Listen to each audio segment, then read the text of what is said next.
ஒருத்தர் எதிர்த்து கேள்வி கேட்டு விட்டாராம் கூட்டத்துல இருந்து இறங்கி ஓடுறாப்புல. ஓ கேள்வி கேட்டா அடிப்பீங்க, போய் ஓடி போய் அடிப்பீங்க. இது என்ன மாதிரியான அரசியல்? அண்ணனுக்கு கேள்வி கேட்டா பிடிக்காதுங்க. ஏன்னா கேள்வியும் அவர் தான், பதிலும் அவர் தான். கேள்வி ஒரு வயலும் கேட்கக்கூடாது.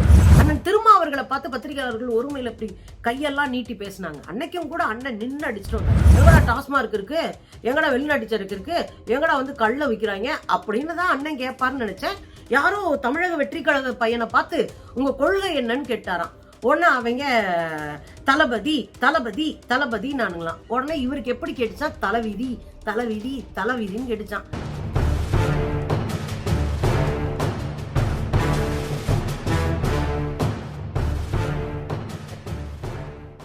வணக்கம் தோழர்களே. அண்ணன் சீமான் நேற்று பாஞ்சு அடிக்க ஓடி இருக்காருங்க. கொலவெறியா இருந்திருக்காரு. காண்டாகி தெருவுல உருண்டு சண்டை போட்டிருக்காரு. நீங்க அண்ணனை பிரஸ் மீட்ல கோமா பாத்திருப்பீங்க, தெருவுல பாத்திருப்பீங்க, மேடையில பாத்திருப்பீங்க. ஆனா நேத்து மேடையை விட்டு இறங்கி ஓடி போய் பொல்லேர்னு போட்டுட்டு அப்படியே ஓடி போய் ஒரு பத்திரிகையாளர் அடிக்க ஓட எல்லாரும் பிடிச்சி இழுக்க பெரும் கூத்தா இருந்திருக்குங்க. நேத்து செஞ்சியே புளிச்சு அப்படின்னு துப்புற அளவுக்கு ஆகி போச்சு அண்ணன் நிலைமை. என்னதான வேணுங்க? 60 வயசு ஆச்சு இல்ல, 61 வயசு ஆகுது. வயசாயிடுச்சுன்னா நிதானம் இருக்கணும். அதான் மெயின். வயசுக்கே உரிய அழகு. அதுக்கப்புறம் தலைவனுக்கெல்லாம் வருவோம். ஒருத்தர் எதிர்த்து கேள்வி கேட்டு விட்டாராம் கூட்டத்துல இருந்து இறங்கி ஓடுறாப்புல. ஓ கேள்வி கேட்டா அடிப்பீங்க, போய் ஓடி போய் அடிப்பீங்க. இது என்ன மாதிரியான அரசியல்? என்ன நடந்துச்சுன்னு பாப்போங்க. நீங்க சீமான் அவர்களுடைய அரசியல் பத்தி கேட்டா சின்ன குழந்தை கூட சிரிச்சுப்படும். ஏன்னா நேத்து ஒன்னா இருக்கும், இன்னைக்கு ஒன்னா இருக்கும், நாளைக்கு வேற ஒன்னா இருக்கும். ஏன்னா 1000 கோடி ரூபாய் கூப்பிட்டாங்க, கட் பண்றேன். ஏன்னா 1000 கோடி ரூபாய் கொடுக்குறேன்னு சொல்லி கூப்பிட்டாங்க கூட்டணிக்கு. நான் போக மாட்டேன்னு சொல்லிட்டேனே. ஒண்ணுமே இல்லாத இத்து போயிருக்கிற ஒரு இடத்த ஜெயிக்க வக்கு இல்லாத ஒரு வார்டு மெம்பரா வர வழி இல்லாத ஒரு கும்பலை பார்த்து 1000 கோடி கொடுக்கணும்னாங்களாம். அண்ணன் 5 ரூபாய்க்கே பல்ல காட்டுவாரு. 1000 கோடி கொடுத்தப்ப வேண்டான்ட்டாராம். இதெல்லாம் நம்புற மாதிரியா இருக்கு. ஏன்னா நீ இட்லி கறி சொன்ன, நாங்க நம்பினோம். அப்புறம் ஆமோ கறி சொன்ன, நாங்க நம்பினோம். இந்த ஆமோ ஓட்டை பிரட்டி போட்டு அப்படியே போட்டு ஓட்டுற கதை சொன்ன நம்பினோம். அரிசி கப்பல் கதை சொன்ன எந்தோ ஒண்ணுங்க. மனுஷன் பெரிய மனுஷன் சொல்றாப்புல மனசு கஷ்டப்படக்கூடாதுன்னு மக்களும் கேட்பாங்கன்னு வச்சுக்கோங்களேன். அதுக்காக கதையாவா சொல்லி விடுறது? அப்படிதான் அண்ணன் பொழப்பு ஓடிக்கிருக்கு. அண்ணனுக்கு கேள்வி கேட்டா பிடிக்காதுங்க. ஏன்னா கேள்வியும் அவர் தான், பதிலும் அவர் தான். கேள்வி ஒரு வயலும் கேட்கக்கூடாது. யாராவது பதில் சொல்ல முடியாம கேள்வி கேட்டா அப்படியே கடுப்பாயிருவாரு. நேத்து அப்படிதான் ஆயிருக்காருன்னு வச்சுக்கோங்களேன். செஞ்சிக்கோட்டையில போய் செஞ்சிக்கோட்டையை மீட்போம் அப்படின்னு போயிருக்காரு. என்னத்துக்கு உனக்கு இந்த வேண்டாத வேலை? செஞ்சிக்கோட்டையை மீட்டி என்ன பண்ண போற? அது ஒரு மாநில அரசு கட்டுப்பாட்டுல இருக்கிற ஒரு அம்மன். என்ன பண்ண போற? ஏதாவது இருக்கா அப்படின்னு மக்கள் நினைக்கிறீங்க. ஆனா நான் அப்படி நினைக்கல. ஏன்னா கோனார்கள் தான் செஞ்சிக்கோட்டையை கட்டினாருங்கன்னு ஒரு துண்டுச்சீட்டை தூக்கிட்டு போயிருக்கு இந்த பீஸு. ஏற்கனவே பழங்குடி மக்களுடைய ஓட்ட வாங்குறதுக்காக மாடு மேய்ச்சாரு. 2வதாக கவினுடைய இறுதி ஊர்வலத்துல கலந்துக்கிட்டு சாதியானவ படுகொலைக்கு எதிராக சட்டம் இயற்றுங்கள்னாரு. இதெல்லாம் நம்ம 25 வருஷமா கதறிக்கிட்டு இருக்கிற ஒரு விஷயம். சிறப்பு சட்டம் இயற்றுங்கன்னு நம்ம தெருவுல நின்று கூத்தாடி தெருவுல நின்று மல்லு கட்டின ஒரு விஷயம். ஏதோ இவரையே கண்டுபிடிச்ச மாதிரி ஒரு இது பண்ணா பாவம் அவங்க கூட இருக்கிறவனுக்கு தான் அரசியல் தெரியாதே.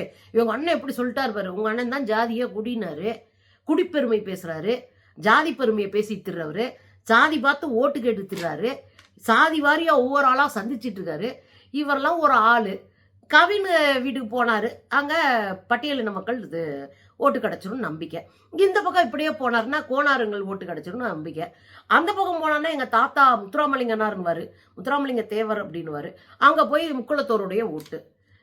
நேர்மை இல்லாத மனுஷனுக்கு எந்த மக்களும் ஓட்டு போட மாட்டாங்க. அதை முதல்ல சீமான் புரிஞ்சுக்கணும். இதுல தலைவனா இருக்கிறதுக்கு கொஞ்சம் கூட தகுதி இல்லாத ஒருத்தர் இருக்காருன்னா அது சீமான் தான். உங்ககிட்ட கூட தலைவனா இருக்க தகுதியே இல்லை. ஒரு சில்லற பீஸா திரியிறாப்ல, சல்லியா திரியிறாப்ல சீமான்.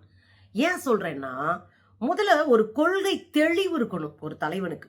கொள்கையில் அப்படியே அந்த அந்த அவர்கிட்ட பேசினோம்னாலே வேற லெவல்ல இருக்கணும். அவருடைய அறிவும் அவருடைய ஆற்றலும் அவருடைய திறமையும் அப்படி இருக்கணும். கொள்கையில பிடிப்பு இருக்கணும். எந்த காரணத்துக்காகவும் கொள்கை விட்டு கொடுக்காத தலைவனா இருக்கணும். இன்னொரு விஷயம் என்ன அப்படின்னா, தெளிவு, அமைதி, நிதானம், பொறுமை ஒரு தலைமைக்கு ரொம்ப அவசியம். நீங்க ஏன் இதை நான் சொல்றேன் தலைமைக்கு அவசியம்னு? ஒன்னும் இல்லைங்க, உங்களுக்கு 1000 முரண்பாடு இருக்கும் பொன்முடி அவர்கள் மீது. அந்த அமைச்சர் தன் தொகுதிக்கு போகும்போது பாஜகவை சேர்ந்த ஒரு பெண் தன்னுடைய மகனை வச்சு சேரள்ளி வீசினாங்க. டை இறங்கடா புர்ரா அட்ரா அப்படின்லாம் சொல்லல, அமைதியா வந்து கேஸை கொடுத்துட்டு போயிட்டே இருந்தாரு. அப்புறம் அவங்கள தூக்கி உள்ள போட்டுச்சு போலீஸ்ன்னு வச்சுக்கோங்களேன். அந்த இடத்துல அவர் நினைச்சா அடிச்சிருக்கலாம், அவர் ஊரு. ஆனா அதை செய்யல. ஏன்னா அரசியல்ல நிதானம் ரொம்ப முக்கியம். அண்ணன் திருமாவர்களை பார்த்து பத்திரிகையாளர்கள் ஒருமையில இப்படி கையெல்லாம் நீட்டி பேசினாங்க. அன்னைக்கும் கூட அண்ணன் நின்று அடிச்சுட்டு வந்தாரு. கையை நீட்டி பேசுறீங்களே, வேற ஒருத்தர் இப்படி கை நீட்டி பேசிடுவீங்களா அப்படின்னு தெளிவான திமுக தானே நீங்க அப்படின்னு கேட்டதுக்கு வச்சு அடிச்சுட்டு வந்தாரு. ஆனா அடி ஒன்றும் பலமா விழுந்துச்சு. ஆனா அவசரப்படல, ஆதங்கப்படல, கோவப்படல, தெளிவா நின்று பேசிட்டு வந்தார். அமைச்சர் பழனிவேல் தியாகராஜன் அவர்கள் மதுரை ஏர்போர்ட்ல பார்டர்ல இறந்து போன ஒரு போர் வீரனுடைய உடலை கொண்டு வராங்க, ஒரு ராணுவ வீரருடைய உடலை கொண்டு வராங்க. அதுக்கு மரியாதை செலுத்தணும்னு அரசு சார்பா, ஏன்னா அவர் மதுரையிலக்காரரு, அவர் போய் அவங்களுக்கு மரியாதை செலுத்த போறாரு. எப்போதும் அமைச்சர்கள் தான் மரியாதை செலுத்த போறாரு. அங்க வந்து அவருடைய கார் மீது செருப்பு வீசப்பட்டது. இது திட்டமிட்டு பாஜக கும்பல் செஞ்சது. அவர் ரொம்ப பெருசா ரியாக்ட் பண்ணிக்கவே இல்லை, அமைதியா வீட்டுக்கு போயிட்டாரு. மறுநாள் ஆடியோ வெளியே வருது, இவங்க எல்லாம் போட்ட திட்டம் அவ்வளவும் வெளியே வருது. மறுநாள் பாத்தீங்கன்னா யார் இந்த நிகழ்ச்சிக்கு ஏற்பாடு பண்ணோம்னா அவன் கட்சியை விட்டே வெளியேறான்.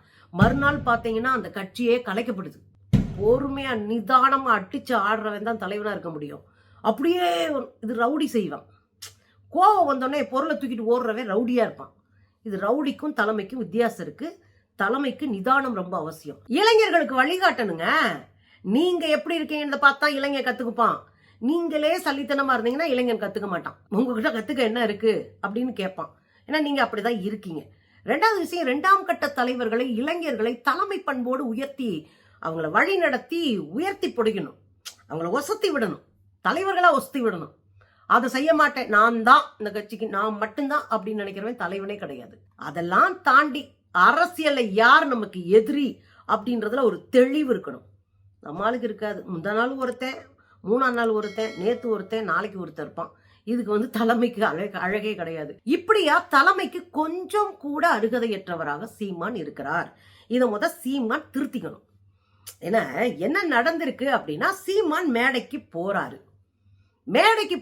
அப்படின்னு உடனே மேடையில போய் நின்று வணக்கம்லாம் சொல்லிட்டு இருக்காரு. கீழே சலசலப்பா இருக்கு. கீழே சலசலப்பு கேட்ட உடனே என்ன சொல்லணும்? ஒரு 1000 பேர் 500 பேர் கூடி இருக்க இடத்துல 2 பேர் பேசுவான், சலசலப்பு இருக்கும். அதை கண்டுக்காம அடிச்சு ஆடுறவன் தான் ஒரு பேச்சாளர். சலசலப்ப அடக்கி உடக்கி உட்கார வைக்கிறதா சிறந்த பேச்சு. கேட்பார் பிணிக்கும் தகையவாய்னு வள்ளுவர் சொன்னாரு. கேட்டவனை கட்டி போடுற பேச்சு இருக்கணும். ஒரு சலசலப்பு கேட்டோடனே உனக்கு பேச்சு வரலன்னா நீ பேச்சாளர்ல இல்லைன்னு அர்த்தம். அதுதான் நேற்று நடந்திருக்கு. கீழே ஒரு சலசலப்பு கேட்ட உடனே அண்ணன் இறங்கி ஓடுறாரு. ஓடுனா ஐயோ இந்த ஆளு பாட்டுக்கு போய் என் மேல கை வச்சு பெருசாக போகுதுன்னு அந்த முன்னாடி உட்கார்ந்து இருந்த தம்பிகள் இருப்பாங்கல்ல, அந்த கட்சியில இருக்கிற தம்பிங்க ஓடி வந்து தடுக்க பாக்குறாங்க. பொல்லேர்னு ஒருத்தனுக்கு அடி பாருங்களேன். பாத்தீங்களா, கட்சிக்காரன் அடிக்கிறாருங்க இந்த ஆளு பொல்லேர்னு. இவன் மேல கை வச்சு அசிங்கப்பட்டு நாளைக்கு ஆட்டோல ஏறிடக்கூடாதுன்னு அந்த ஆள் போய் தடுக்க போறாப்ல, பொல்லேர்னு அடிச்சுட்டு வர்றாப்ல. அதுக்கப்புறம் பத்திரிகையாளர் அடிக்க ஓடுறாப்ல. அதுக்குள்ளேயும் போய் எல்லாரும் சுத்தி வளைச்சு அந்த ஆளை காப்பாத்தி கூப்பிட்டு வந்துட்டாங்கன்னு வச்சுக்கோங்களேன். அப்புறம் போலீஸ் வந்து பத்திரிகையாளர்கிட்ட பேசி அவங்களையும் கூட்டிட்டு போயிருக்கிறாங்க. நான் என்ன கேட்கிறேன் அப்படின்னா, ஒரு கொஞ்சோன்னு நிதானமா இருந்தா, தம்பி கொஞ்சம் அமைதியா இருங்கப்பா, முடிஞ்சிருக்கும். இப்படி இறங்கி ஓடி போய் ஒருத்தனை சொந்த கட்சிக்காரனை அடிச்சுட்டு பத்திரிகைக்காரங்களை அடிக்க ஓடுறோம்னா எவ்வளவு நிதானம் தவறி இருக்க, எவ்வளவு நிதானமற்ற ஒருத்தனா இந்த தலைமை இருக்கான்னு பாருங்க. இந்த பீஸ் தான் நாட்டை ஆளணுமா? ஷோயோ, நமக்கு வாச்ச எதிரிகள் எல்லாம் இப்படி கேடுகட்ட எதிரிகளா இருக்காங்களேன்னு தான் நமக்கு இருக்கிற ஒரே கவலை. அப்படி கொந்தளிச்சுட்டு போய் அடிக்க போயிருக்காப்ல. இதுக்கு இடையில போற போக்குல டிவிக்கே தமிழக வெற்றி கழகத்தை கேலி பண்ணிருக்காப்ல. எனக்கு என்னன்னா, ஓம்போல போய் தெருவில் கிடக்கு, நீ இன்னொருத்தர கேலி பண்றியாக்கும். நான் என்ன சொல்றேன், தமிழக வெற்றி கழகம் கேள்விக்கு அப்பாற்பட்டது இல்லை. தாராளமா கேட்கலாம். ஆனா அது அரசியல் கேள்வியா இருக்கலாம். ஏன் நீங்க கவின் இதுக்கு அறிக்கை வெளியிடல நாங்க கேட்டிருக்கோம். அது அரசியல். ஏன் நீங்க தனி ஜெட்ல போய் திரிசா கூட போனீங்க அப்படின்னு நீங்க கேட்டீங்க. ஏன்னா அது வன்மம், அது அவர் பொழப்பா, அது அவர் பார்த்துப்பாரு. உனக்கு என்ன அரசியல் கேள்விதான். அப்ப அரசியலை நம்ம கேள்வி கேட்கறதுல தப்பு கிடையாது, அதுதான் அரசியலும் கூட.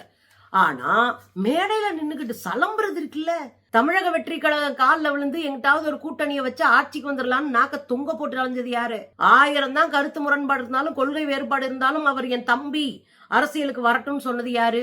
அதுக்கு வருஷம் எவனா இருந்தாலும் அரசியலுக்கு பயப்படணும். ரஜினி அடிக்கிற அடியில அரசியலுக்கு ஒரு பயலும் சினிமாக்காரன் வரக்கூடாது. அது கமலுக்கும் ஜேத்தான் அப்படின்னு சொன்னவன் யாரு? ரஜினி காலில் டம்முன்னு விழுந்துட்டு சங்கி என்றால் தோழன் என்று அர்த்தம்னு வளர்னது யாரு? நீங்க தானே. ஏதாவது கொள்கை தெளிவு இருக்கா உங்களுக்கு? ஏதாவது கொஞ்சோன்னு தகுதி இருக்கா தமிழக வெற்றி கழகத்தை பத்தி பேசுறதுக்கு? அரசியலா பேசுங்க. அதுலயும் கேக்குறாரு, என்னடா தம்பி உங்க கொள்கைன்னு கேட்டாராம் அண்ணன். அண்ணன் கொள்கை பத்தி கேட்கிறாருன்னா அது பெரிய விஷயம்ங்க. எங்கடா டாஸ்மார்க் இருக்கு, எங்கடா வெளிநாட்டு சரக்கு இருக்கு, எங்கடா வந்து கள்ள விற்கிறாங்க அப்படின்னு தான் அண்ணன் கேட்பாருன்னு நினைச்சேன். யாரோ தமிழக வெற்றி கழக பையனை பார்த்து உங்க கொள்கை என்னன்னு கேட்டாராம். உடனே அவங்க தளபதி தளபதி தளபதி நானுங்களாம். உடனே இவருக்கு எப்படி கேட்டுச்சா? தலைவிதி தலைவிதி தலைவிதின்னு கேட்டுச்சான். எங்களுக்குமே அப்படிதான் கேட்டுச்சு. 13 வருஷமா ஒரு தலை வலிய வச்சுக்கிட்டு இருக்கமேன்னு நாங்க நினைச்சிட்டு இருந்தோம். உங்களுக்கு ஒருத்தர் தலைவிதியா இருக்காரு. சரி பரவாயில்ல. அப்புறம் திரும்பவும் கேட்டாரா, என்னையா அவங்க கொள்கணுன்னே அவங்க வந்து டிவிக்கே நாங்களாம். டிவிக்கே தான் இவ்வளவு பேர் வந்தீங்களா? ஓரமா போய்வீங்க. இது ஒரு ஜோக்கு. ஹேன்னு விசில் அடிச்சு இது பண்றாங்க. அடிக்க ஓடுறாரு இந்த ஆளு. பசங்க என்ன ஏதுன்னு பதட்டப்பட வேண்டாம். இது அசிங்கமா போயிரும், பொது வெளியில தலைமைக்கு அசிங்கமாயிரும் அப்படின்னு பதட்டப்பட வேண்டாம். விசில் அடிக்கிறானுங்க அடிக்க ஓடுனதை பார்த்து. எது தலைமை? ஒருத்தனுக்கு அடிக்க தெரிஞ்சவன் நிதானமா ஒரு முடிவு எடுக்கிறானா அதுதான் தலைமைக்கு அழகு. விசில் அடிக்கிறானுங்க. இந்த விசில் அடிச்சாங்க குஞ்சுங்க. இதுங்க கொள்கையை பத்தி அடுத்த கட்சிக்கிட்ட கேக்குதுங்களா? கேவலமா இல்ல? நானா கேக்குறேன். டிவிக்கேன்னு பேசினார்ல, டிவிக்கே வர்றவங்கள ஓரமா போனேன். கொள்கையை பத்தி அண்ணன் பேசின பிறகுதான் எனக்கு ஒரு சம்பவம் ஞாபகம் வந்து போச்சு. என்னன்னா, தம்பி கவினை கொன்னாங்கல்ல, சாதி அணவப்படுகொலை, அவருடைய இறுதி சடங்கு இறுதி ஊர்வலத்துக்கு போயிருந்தாப்புல அண்ணன். போய் அஞ்சலி செலுத்தினாப்புல. செலுத்திக்கிட்டு இருக்கும் போதே நம்ம ஊர் பெருசு ஒண்ணு. நம்ம ஊருக்காரங்க கொஞ்சம் வெனாவான ஆளுங்க கேள்வி வைப்பானுங்க. ஏன்னா தம்பி உங்க கொள்கை கோட்பாடெல்லாம் என்னாச்சு அப்படின்னு கேட்டுவிட்டாப்புல. அசிங்கமா போச்சு பொது இடத்துல. உங்க கொள்கை கோட்பாடு என்னன்னு நீங்க தம்பிக்கிட்ட தான் கேட்டீங்க, விஜய் கிட்ட கேட்கல. ஆனா உங்க மூஞ்சிக்கு நேரா எங்க ஊர் பெருசு ஒண்ணு கேட்டுச்சு, தம்பி உங்க கொள்கை கோட்பாடெல்லாம் என்னாச்சு தம்பி, இப்படி ஒளறி கொட்டுறியே அப்படின்னு. என்னாச்சு? அதுக்கு என்ன அப்படின்னு மறட்ட நெஞ்ச உடச்சி விட்டுருவாங்க. ஒண்ணு ஞாபகம் வைங்க, சங்கி பயல்களும் சீமானும் ஒண்ணு. சங்கிகளுக்கு ஒரு 10 பேர் கூட இருந்தா போய் கடையை உடப்பான், அதை உடப்பான், இதை உடப்பான், எல்லாத்தையும் அடிச்சு நொறுக்குவான், எல்லா யோகித்தனமும் பண்ணுவான் சங்கி பையன். 10 பேர் கூட இருந்தா. சிங்கிளா வந்து சிக்குனாங்கன்னா கையை கட்டிக்கிட்டு உட்காந்துருவாங்க, கையிலேயே கட்டிக்கிட்டு. அதே கேரக்டர் தான் நம்ம அண்ணன் சீமானும். தனியா இருக்கும்போது இப்படி போவாரு. ஒரு 10 பேர் கூட இருக்காங்க, எப்படினாலும் நம்மளை காப்பாத்திடுவாங்கன்னு தெரிஞ்சிச்சுன்னா இறங்கி போய் இப்படி அடிக்கிறது, தன்னை வீரனா காட்டிக்கிறது. நான் வந்து ஐயோ என்னத்த சொல்றது. தமிழக வெற்றி கழகத்துக்கு இது மாத்திரம் பேசல. அவர் சொல்றாரு, இங்க பாருப்பா தம்பி அணிலு, இவங்களாம் அணில் குஞ்சம், தம்பி அணிலு ஓரமா போய் மரத்துல ஏறி உட்கார்ந்துக்க. வெறி கொண்டு ஒரு புலி வேட்டையாட வரும்போது குறுக்கும் மறுக்கும் ஓரக்கூடாது. எனக்கு குப்பீர்னு சிரிப்பு வந்துருச்சுங்க. புலியா அப்படின்னு சிரிப்பு வந்துச்சு. உடனே அடுத்த வார்த்தையை சொல்லிவிட்டார்ல, அப்புறம் சேர்த்து வச்சு செய்வோன்னு முடிவு பண்ணிட்டேன். அடுத்த வார்த்தை என்ன சொல்றாரு, இந்த வெறி கொண்ட புலி வேட்டையாட போகும்போது ஒரு எரும மாட்டை அடிக்கலாம், அதாவது ஒரு காட்டெருமையை அடிக்கலாம், ஒரு மானை அடிக்கலாம், ஒரு ஆட்டை அடிச்சு சாப்பிடலாம், போயும் ஒரு அணிலவா அப்படின்னு சொன்னாரு. ஒரு அணில அடிச்சு சாப்பிட்டா புலிக்கு பெருமையா அப்படின்னாரு. அப்பதாங்க எனக்கே புரிஞ்சிச்சு, உண்மைதானே. ஒரு மான் அடிக்கலாம், ஒரு யானைய கூட அடிச்சு தின்னலாம், ஒரு எரும மாட்டை அடிக்கலாம், ஒரு குதிரைய எழுத்தோட அடிச்சு தின்னுங்க, அது கெத்து காட்டுங்க புலி. அதனால அந்த புலி வந்து ஒரு அணில அடிக்க போச்சுன்னா அது அந்த புலிக்கு அசிங்கம் இல்லையா? அதெல்லாம் சரினே, அது புலிக்கு அசிங்கம் தானே. நீ பெருச்சாலியாச்சேனே, உனக்கு என்ன அசிங்கம்? பெருச்சாலி தான் ஜாக்கெட்டுக்குள்ள கிடக்குறது, போனது வந்ததெல்லாம் தின்னு தெரியுமில, அது மாதிரி நினைச்சுக்க. நம்ம யாரையும் அசிங்கப்படுத்தணும்னு நினைக்கல தோழர்களே.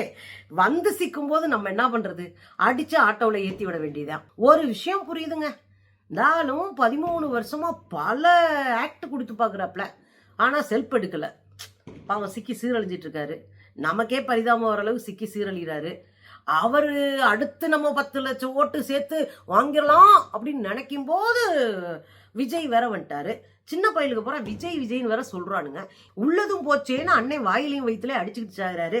என்னென்ன பண்றது, அரசியல்னா போட்டி இருக்கத்தான் செய்யும். இடையில நின்று அடிச்சு ஜெயிக்கிறவன் தானே தலைவன். ட்ரை பண்ணுனேன்.